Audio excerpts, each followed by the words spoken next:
Hi, I'm Matt Watts. Welcome to What's on Your Screen, my podcast all about the vastly different ways that we interact with the internet.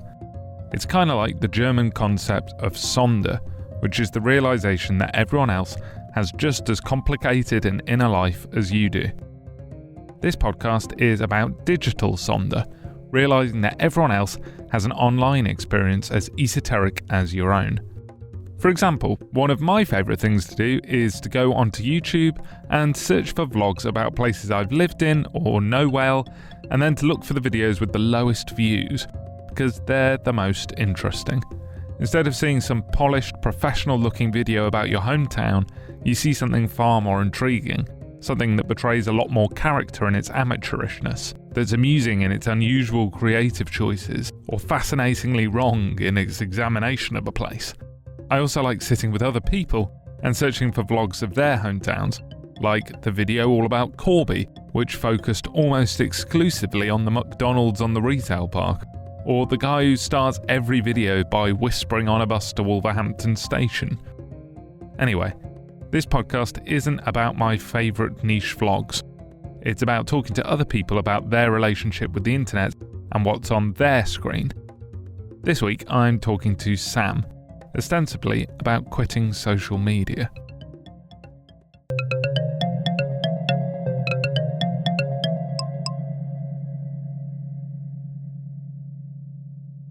So Sam, what social media are you on? Well, quite a lot, probably, because it's very hard to come off social media. I suppose we should define what we mean by on then. Yeah. Where do you have accounts? Instagram, TikTok maybe, LinkedIn, Be Real.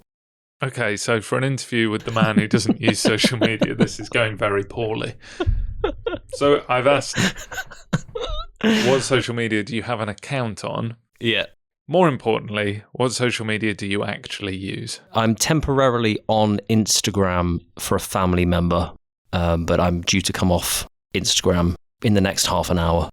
Maybe we could do it ceremoniously during this podcast recording.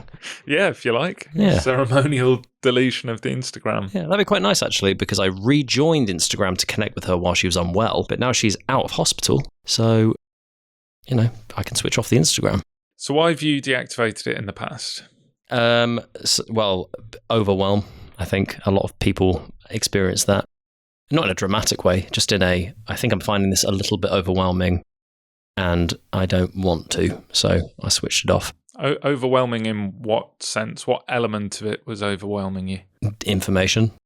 Just new pieces of information, which I then had to assess the validity of being thrown at me. And you've got to be on it when you're consuming social media. You can't just... It's not been verified by anyone.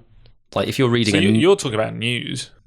Yeah, well, I suppose anything on social media is news. It's presented as news, isn't it? Is it? Your friend uploads a picture of their birthday cake. That's a style of news. That could appear in the local paper. Do you sit there and you go, I need to verify this. I'm not sure that they had a chocolate cake. Okay. Well, that's easier. The stakes are lower there. But you're still kind of assessing it, because if your friend had a chocolate cake for their birthday, what you're seeing is, they had a nice day. But then you might want to assess that and think, well, did they actually, or are they alone? Because this friend was talking about feeling quite lonely, and they've posted a picture of a birthday, but there's no people in this picture. Are they still alone? You gotta like assess it. Is that the kind of thing that would go through your head? Yes. Okay. That is pretty intense. If that is happening for every post you see from everyone you follow, yeah, that is a lot.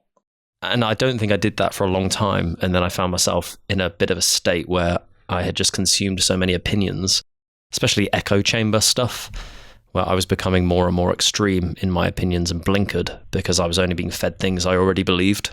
You mean that as a separate point to the whole birthday cake thing? Yeah. Because you could just use Instagram only to connect with your friends. Or was that not a possibility? Was everyone sharing bits of news? Well, maybe I'm talking more about Facebook at this point, where you get given a lot of content you don't opt into. The algorithm butts in with suggested for you, that sort of thing. And then you get given a lot of content that you kind of want to verify the source of. And if you don't pay attention to that, it's dangerous, I think. If you just absorb it uncritically. Yeah. You're at the mercy of the algorithms. So is that the point at which you started leaving social media, the point where, because there was a switchover from, we kind of started with chronological, which was kind of great, the good old days, and then it was newsfeed style where it would prioritize popular things your friends were sharing or something that got a lot of interaction, but it would still be your friends or pages you follow or celebrities you follow. Still opt in, and now we're in the age of chaos, algorithmically governed news feeds. So is that the point that made you go, I'm overwhelmed by this information coming from places I'm not expecting? I think that's just a part of the picture. Okay. I think in 2020, I was really busy before the pandemic doing all these projects and dealing with loads of people, having a great time. And I wanted to get off social media because I'd assessed it as bad for me. But there was like this negativity I was having towards social media in probably 2018. And then it was 2 years of me trying to get off, but there was always something that would bring me back to it. Messenger being a big one. So I finally tried to get off Facebook. I downloaded all my pictures and made peace with all these connections that I was going to lose out on. But the people I went to school with who I care about a bit, I'm going to cut them off now. Not in a malicious way, but I will lose touch with them because I'm going to come off Facebook. You mean because the entirety of your interaction with those people was just kind of passively seeing them in the newsfeed? You weren't texting or direct messaging any of Correct, yeah. But then I got to a point where I was ready to come off Facebook and I'd go to switch it off. Maybe I would switch it off. And then there would be an event that I was running that was hosted on Facebook. And I would resist and I'd be like, no, I'm not on Facebook. But it would cause it would actually cause quite a lot of social frustration amongst people. They would be quite annoyed at me because I was on Facebook last week. Like, oh, you keep changing your mind. Why are you not on Facebook? Just get on Facebook.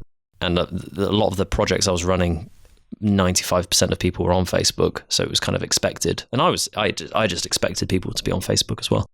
So when the pandemic happened and there were no events, that was the point where I was able to switch off Facebook, and I haven't had to go back to Facebook. Now, we touched on how news and this bombardment of information was part of that, but you said that's only part of the puzzle. So what else was going on that made you want to get away from social media? So I play music as a hobby. I'm a hobbyist, and I've been playing piano for 15 years or something. So I've got lots of piano experience, and every time I learn something new, I feel proud of that and excited to share that with people.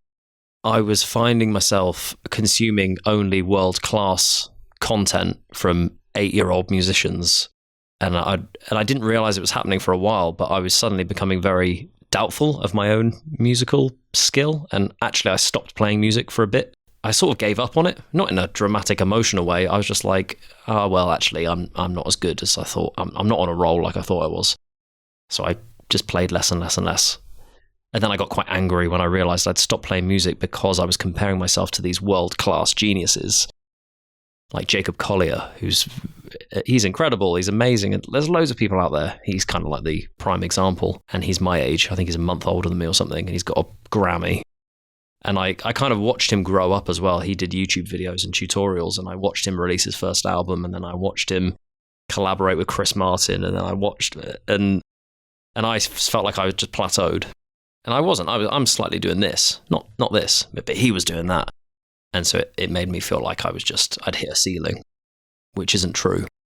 So when I identified that I'd stopped progressing and playing music because I was only being fed this world-class content, as if it was just other people in the room with me, as if it was normal to see that, then, yeah, I felt quite angry towards social media. And I thought, this is not what I want. I'd rather get a kick out of being slightly good at piano each day. I think that would keep me going for the rest of my life, if I can just do this with my music. But social media made it that, and nothing should make it that. And has it helped? Yes, definitely. Yeah.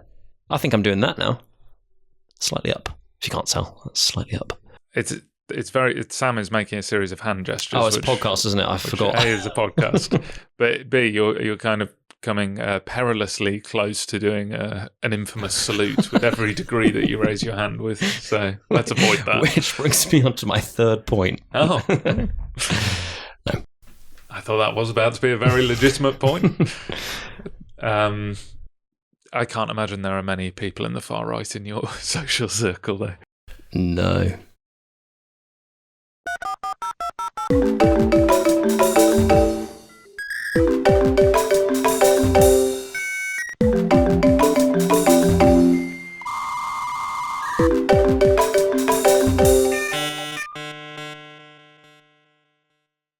Were you a poster much when you were using social media?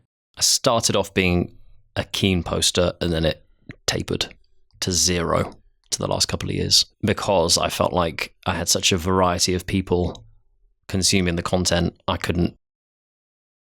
My audience was too diluted in a way. Like I couldn't create content for these people. You're all so different. I felt the pressure of trying to create content for all these people. Yeah, broadcasting to your entire family and friends and work colleagues. How did people do it? It works for some people. It's amazing.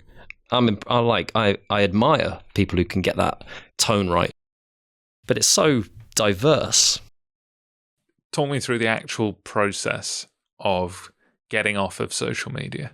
Okay, so when I got off Facebook and I actually did deactivate that account successfully. So that was the first one.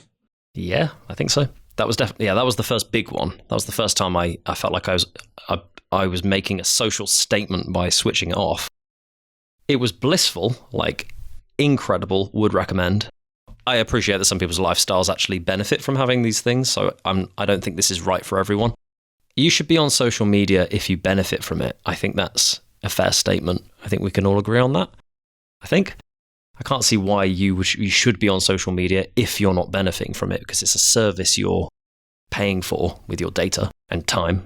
If you are going on social media and you're genuinely learning or connecting with people, and it's augmenting relationships, or you're running a business, that's cool. A lot of people do that. I wasn't doing any of those things, or it wasn't benefiting me. I was doing a lot of those things maybe, but it was negative overall. So I decided to come off Facebook, which was great. I think mental health wise, fantastic. It took a while for people to adjust to that. I did miss out on a few events, not too many because it was the pandemic, but I missed out on a few events where people would invite people on Facebook and just not think about me because, I wasn't on it. But the one issue I had was people thinking I'd blocked them, because when you remove your account, your name and face disappears, but your chat conversation remains, so they can figure out that you've disappeared. And just before the pandemic, I left all these projects I was working on, and then I switched off my Facebook. So there were probably 400 people that thought I'd blocked them. And I did start to piece together, through the grapevine, that people were upset with me because the pandemic happened, and then I blocked them on Facebook. And I thought that's a real hold that Facebook have over you there, because I couldn't think of a way to circumvent that. Were these people who you were only connected with them via Facebook because you'd assume they'd just drop you a text or something? A lot of them, yeah, because these projects were run primarily through Facebook. What kind of projects are we talking about? Arts, charity, primarily, I think. So there was some problems, there were the benefits. What was the next one to be axed? So Be Real came around, which was great, and I loved it in its early days. And I think it's a really cool concept. Do you want to just give a quick rundown of what it is in case anyone hasn't heard of it? Sure. I have no grasp of how big Be Real is. I do hear the Be Real chime go off in the office sometimes at work, so I assume it's fairly big because some strangers at work have it. So Be Real is quite a closed social network where at one point in the day your phone pings. In fact, everybody who's got Be Real, their phone pings at the same time, and it says, post a picture of yourself, whatever you're doing now, do it. So you grab your phone, you take a front-facing camera picture and a back-facing camera picture, and you post it, and you have 2 minutes to do that. Otherwise, you miss out and you can't post for the day. That was the rule. So then you were getting like a realistic view of what everyone does, and it's all a bit sad and pathetic because John's on the bog, Tim's fallen over. I don't know what people do. Just mundane stuff. Being real. Yeah, exactly. So that was cool. Great way to connect with people. A great way to post without having to feel like you've got to put your best content up. But then, of course, some people always put beautiful B-reels. Like they're really well lit, and their scenery is always really beautiful, and which is nice. And then there's me with like a kind of like a scratched front-facing camera, so it's all a bit blurry and a bit Blair Witch. And then the back, nothing on my walls, and I haven't dusted the corner, so my B-reel looks quite horrifying every time. But who cares? Because half the people I know were like that as well. Yeah, so I was on B-reel for a while. Then I sort of forgot about it after some time, came back to it about a year later or 2 years later, and suddenly it was very Instagram. It was giving me recommended B-reels. It was showing me people I didn't know. And naturally, that's how they're going to make a big business out of it. I get it. But instantly overwhelmed, instantly seeing world-class content. You also have a feature where you can post at any point during the day, I think. But if you post, you can. But if you post during that first 2 minutes, you get to post lots more. Whereas if you miss the 2 minute window, you can only post once or something like that. So the original concept's really gone then. Yeah. That's frustrating. You were supposed to destroy the social media, not join them.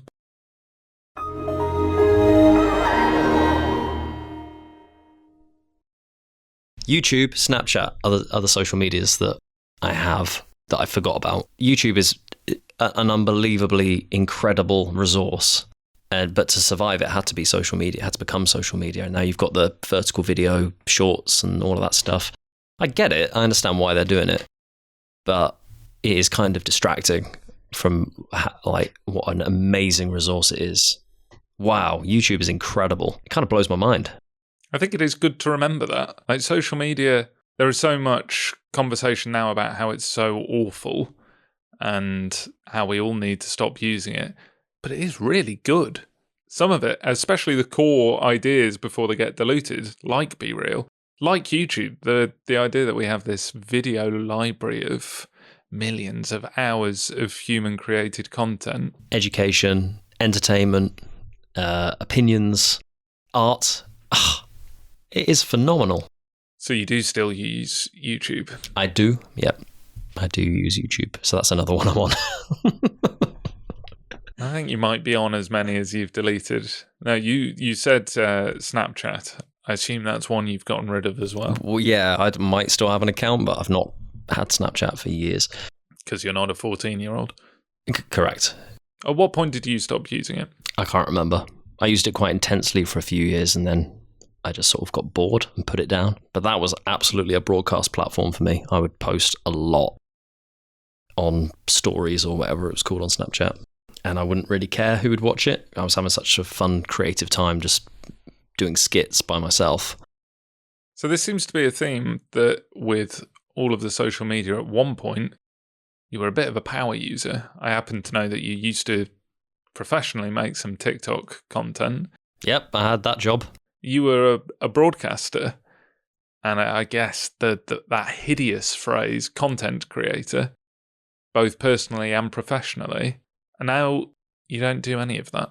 I think you're probably right. I have like an intense, explosive relationship with, so not so much now, but the last 10 years I've had an explosive relationship with a lot of popular social media to the point where I'd become employed creating or managing content for it for a very brief period of time, and then realize how toxic it is, and then not want to touch it anymore. Do you miss having that ability to make something and get it out there to people? I am trying to find a place for music.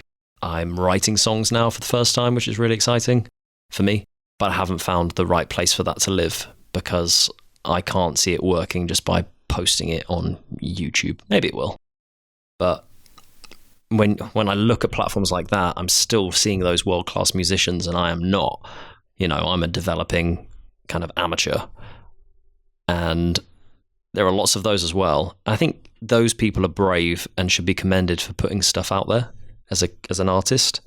But I can't bring myself to do it. I've got that block of like, what's the point? Which is really frustrating, and I need to figure a way around that. What's the point in sharing it?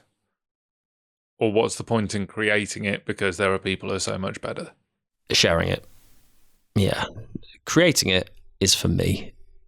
And maybe that's why I'm okay with not sharing it, because it is for me. But there is this kind of drive in me to share it. Like there is something pushing me to share it. And I've identified now it's not for the pat on the head. Oh, very good. Yeah, it's not about that. It's like part of my identity that I want to share, express myself. People talk about that. I'd want to do that. But music is quite a hard one to express yourself with, because it is... Everyone thinks they're a music expert, and people have quite strong opinions on music. And they're so used to hearing studio quality music that when I come along with my many, many years of experience and I produce this amateur steaming pile of crap, that they'll be like, what is going on? This is bad. The point of me sharing it, like what is it in sharing music that I want? I think I need to identify that, and I just need to sit with that for a bit and figure that out. I want people to enjoy it, but do you need to share it with 100 people to find one person who enjoys it? Do I want to talk about it? Do I want to find other musicians who are writing songs and learn from that? All of the above, probably. And because I am averse to social media because of the way it works, the way it has to work to survive as a business, I don't see myself ever being comfortable sharing my music there, which is probably just my own problem. Like maybe there is no solution. Maybe there's this great opportunity that's being given to me because I live in the 21st century and I'm being all snotty about it. And I'm like, no, I'm better than this. I don't know what the answer is, but I think there is an answer that isn't social media, where I can do my craft because I love it and I can put it somewhere. And then, okay, here's an example. Here's a piece to the puzzle. I got a taxi back. I got an Uber back from town last month or something, and just chit chat in the taxi. I have this conversation where I say I'm in the middle of writing an album because I'm feeling all buzzed about it, and I'm like, yeah, this is something I'm doing at the moment. It's quite exciting. And the guy was really interested, and I was really excited to share this with him because he was interested in it and I'm interested in it. And at that point, if I had he was like, what's your Instagram? I was like, I don't have Instagram. I'll have to put it on SoundCloud and share the link. So I actually put it all on SoundCloud and shared the link with him because he gave me his WhatsApp number. And that's another social media I'm on, WhatsApp. So that was all to share it with your taxi driver? Yeah.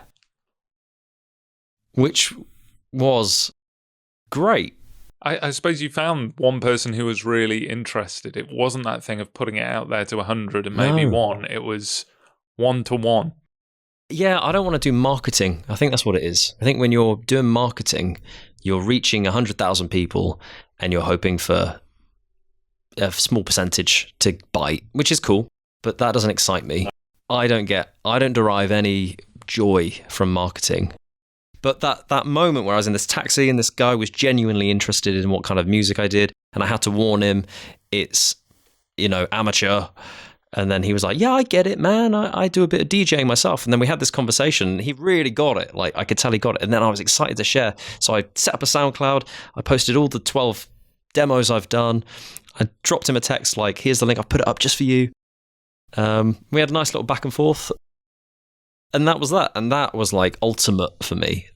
That filled my quota for getting my music out. I don't know his surname. I don't know the guy. I'll never see him again, probably. But I've put effort into creating something, and then someone was interested, and I shared that. And it wasn't about the pat on the head.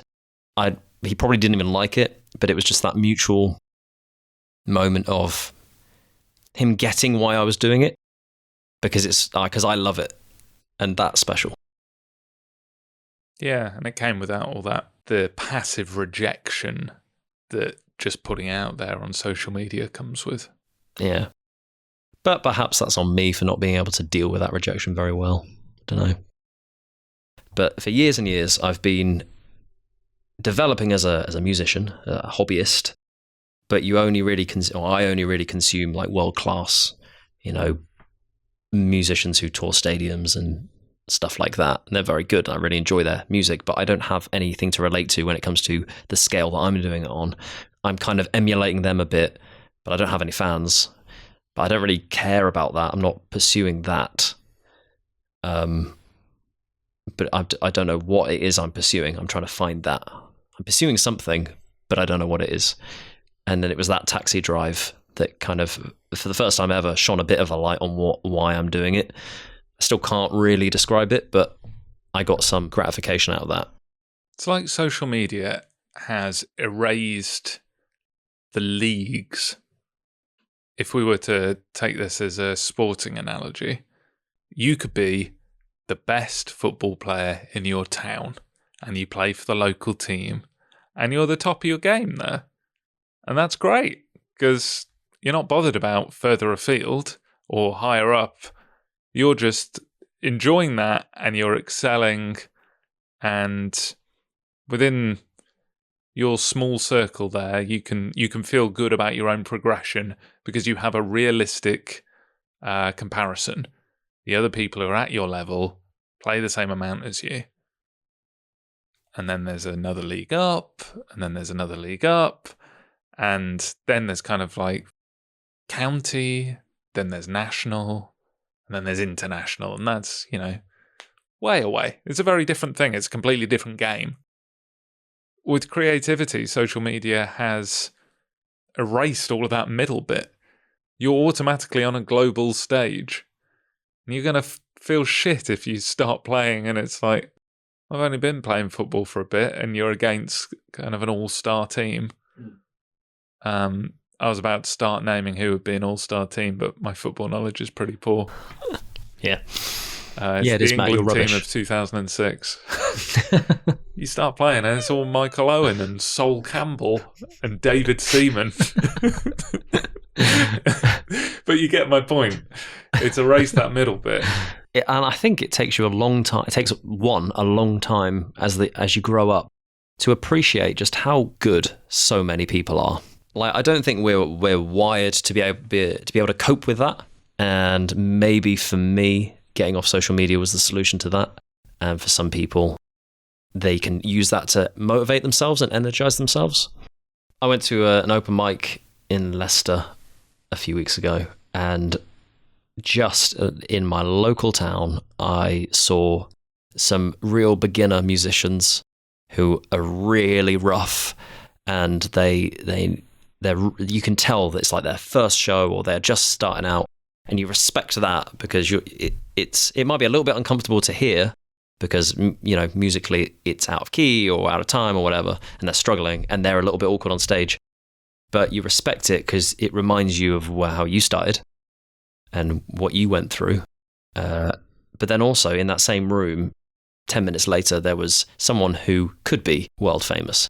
But they're not. They're never going to be world famous because there's too many people who are at that standard. And I was watching this guy play guitar in such a way I've never heard. It was Eric Clapton style, but it was almost more complicated. And he was singing at the same time. He must have been about 20. And I was like, screw you, man. How are you this good? But that was normal. You were like that internally, right? No, I heckled him. Threw my drink at him. You are the problem.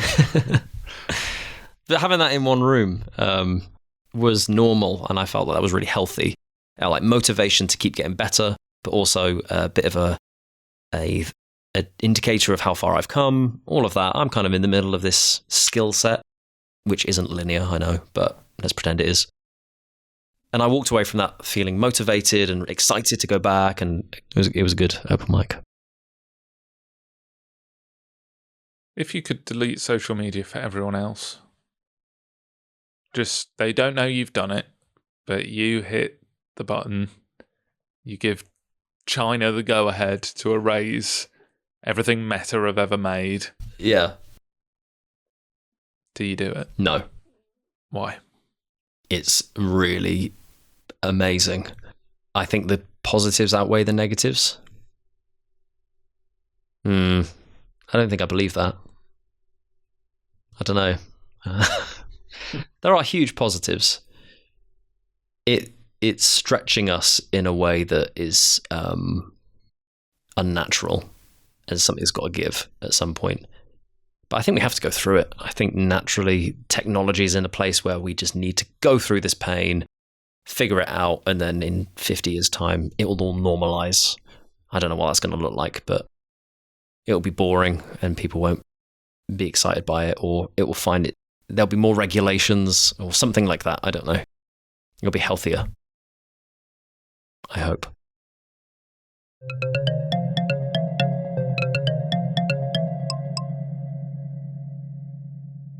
That was Sam.